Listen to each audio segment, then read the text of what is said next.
जय सिया राम दोस्तों। तो आज हम बात करेंगे सावन मास की दूसरी एकादशी के बारे में, जिसका नाम है पुत्रदा एकादशी। पुत्रदा एकादशी अकेली नहीं आ रही है, इसके साथ कुछ शुभ योग भी बन रहे हैं। तो इसमें विष्णुपदी संक्रांति भी आ रही है, साथ ही साथ वरद लक्ष्मी महालक्ष्मी जी का व्रत भी आ रहा है। तो वरद लक्ष्मी व्रत का जो वीडियो है वो मैं नेक्स्ट वीडियो अपना यूट्यूब चैनल पर अपलोड कर दूंगी, तो आप उसको वहाँ से देख सकते हैं। और इस वीडियो में आज हम बात करने वाले हैं पुत्रदा एकादशी व्रत के महात्म्य के बारे में, साथ ही साथ विष्णुपदी संक्रांति के बारे में कि आखिर इसका क्या महत्व होता है। इस दिन सत्कर्म, दान, जप, हवन करने से क्या क्या फलों की प्राप्ति आपको होती है। तो चलिए ज़्यादा देर नहीं करते हैं, कर लेते हैं टॉपिक को स्टार्ट। दोस्तों, काफ़ी सारे लोगों में कन्फ्यूज़न है कि जो पुत्रदा एकादशी का व्रत है वो हमें किस दिन रखना है, 15 तारीख को रखना है या 16 तारीख को रखना है। तो सबसे पहले ये कन्फ्यूज़न दूर कर लेते हैं। तो हिंदू धर्म में एकादशी तिथि की विशेष महत्वता होती है। ऐसा कहते हैं कि जो भी भक्त एकादशी तिथि का व्रत रखते हैं उनके घर में खुशहाली आती है, निसंतानों को संतान की प्राप्ति का आशीर्वाद भी मिलता है और जीवन खुशहाल बन जाता है। पुत्रदा एकादशी का व्रत साल में 2 बार किया जाता है। इसमें से एक आता है सावन के महीने में, तो दूसरा आता है पौष मास में मनाया जाता है। तो सावन मास की जो पुत्रदा एकादशी है वो हिंदू पंचांग के अनुसार शुक्ल पक्ष की जो एकादशी तिथि का आरंभ है वो 15 अगस्त 2024 को सुबह 10:26 पर शुरू हो जाएगा। वहीं इसका जो तिथि का समापन है वो 16 अगस्त को सुबह 9:39 पर होगा।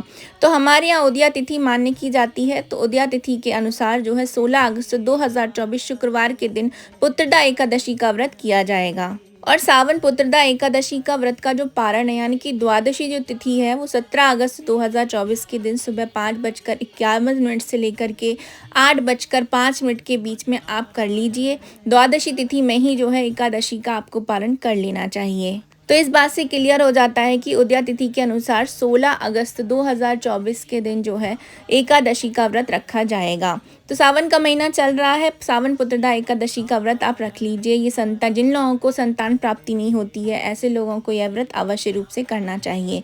यह दिन भगवान विष्णु की पूजा के लिए समर्पित होता है। इस दिन भक्त भगवान विष्णु की पूजा पाठ करते हैं, व्रत आदि भी रखते हैं। इस दिन व्रत रखने के साथ ही दान, पुण्य और कुछ उपाय भी ज़रूर से किए जाते हैं। हर साल महिलाएं संतान की प्राप्ति और अपने बच्चों के खुशहाल जीवन के लिए और उनकी तरक्की के लिए जो है यह व्रत करती हैं। उससे पहले कि हम एकादशी व्रत की पूजा विधि जानें तो हम विष्णुपदी संक्रांति के योग के बारे में भी बात कर लेते हैं, क्योंकि ये भी 16 अगस्त 2024 को ही आ रही है, जो कि बहुत ही शुभ योग माना जाता है। तो पद्म पुराण के अनुसार इस योग में जो भी सत्कर्म करते हो, आप जप करते हो, सेवा करते हो, दान करते हो इत्यादि सभी का जो पुण्य फल है वो आपको 1 लाख गुना होकर के मिलता है।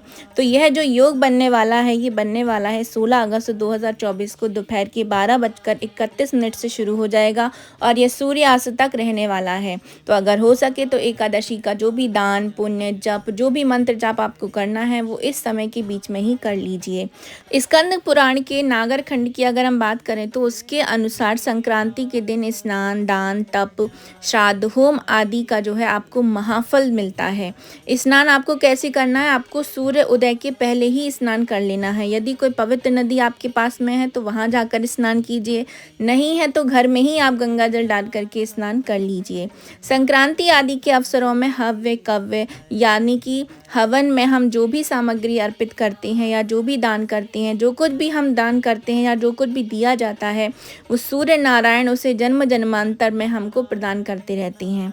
यदि कि इस योग में हम जो भी सत्कर्म करते हैं, हवन, दान, सूर्य भगवान उसको कई जन्मों तक हमें वापस करते हैं, ऐसा शास्त्रों का कथन कहा गया है। तो विष्णुपदी संक्रांति का बहुत ही शुभ योग जो है वो एकादशी के साथ मिलकर के बन रहा है, तो इसका आपको लाभ ज़रूर से उठाना चाहिए।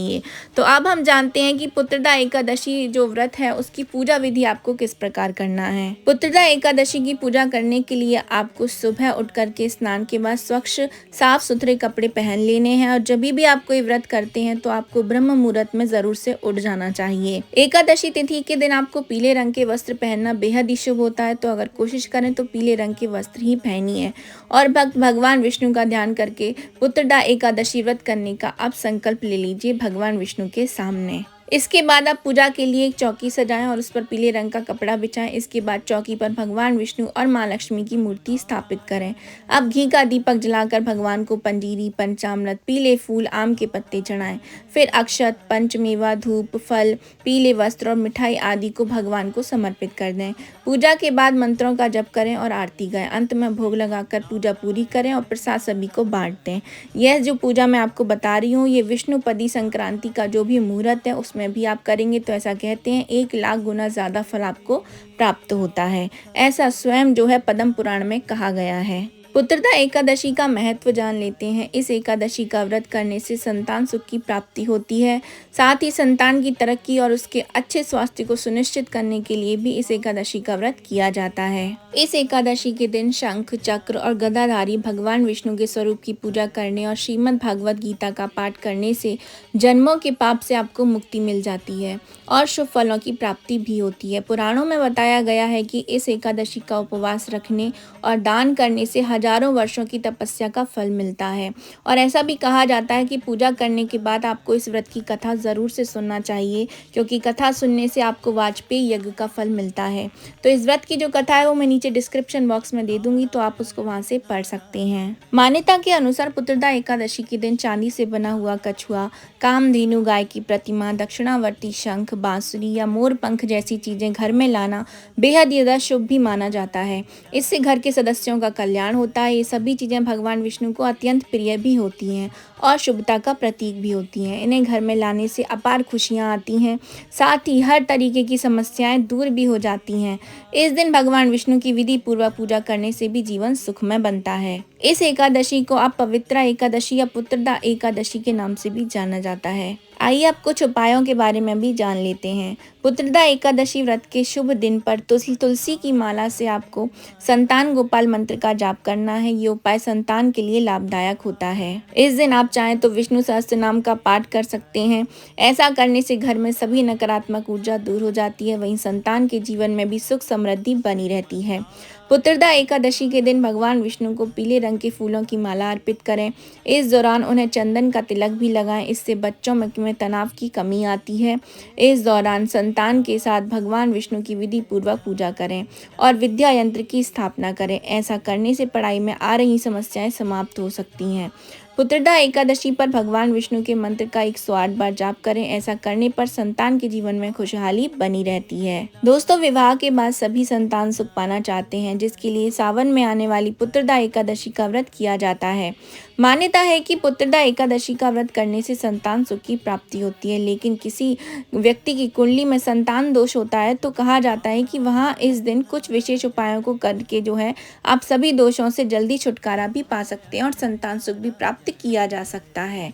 तो पहला आता है लड्डू गोपाल जी की मूर्ति। संतान की कामना के लिए पुत्रदा एकादशी के दिन तांबे के जटा वाले गोपाल को घर लेकर के आएं और फिर भगवान कृष्ण के बाल रूप की पूजा करें। गोपाल मंत्र का प्रतिदिन जाप करें। इस उपाय से योग्य संतान का जन्म होता है। दूसरा उपाय है यहाँ पर कामधेनु गाय और बछड़े की मूर्ति। पुत्रदा एकादशी के दिन संतान सुख पाने के लिए घर के ईशान कोण यानी कि उत्तर पूर्व कोने में कामधेनु गाय और बछड़े की मूर्ति स्थापित करें।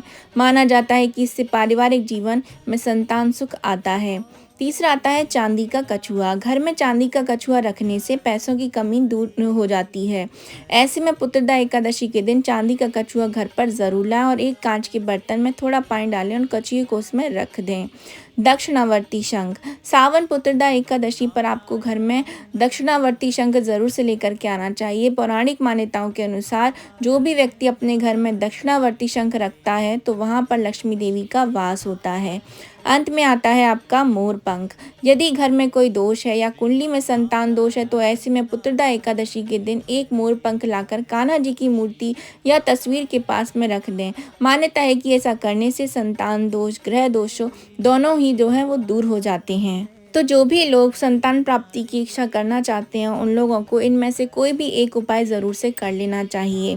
और पुत्रदा एकादशी के दिन आपको बाल गोपाल जी का पंचामृत से अभिषेक ज़रूर से करना चाहिए और आप गोपाल मंत्र का जाप भी कर सकते हैं। इससे आपको शीघ्र ही लाभ देखने को मिलता है। दोस्तों, एकादशी के व्रत को सभी व्रतों में जो है इसको व्रत राज भी कहा जाता है, सबसे ज़्यादा महत्वपूर्ण माना जाता है। तो आपको पुत्रदा एकादशी का व्रत बिल्कुल भी नहीं छोड़ना है, आपको ज़रूर से पुत्रदा एकादशी का व्रत कर लेना चाहिए। तो ये थी मेरी छोटी सी इन्फॉर्मेशन पुत्रदा एकादशी के व्रत के बारे में। आप सबको ये कैसे लगी है कमेंट बॉक्स में ज़रूर से बताइएगा। तो हम मिलेंगे नेक्स्ट वीडियो में नई इन्फॉर्मेशन के साथ। अभी मैं आप सभी से लेती हूँ विदा। जय जय सिया राम।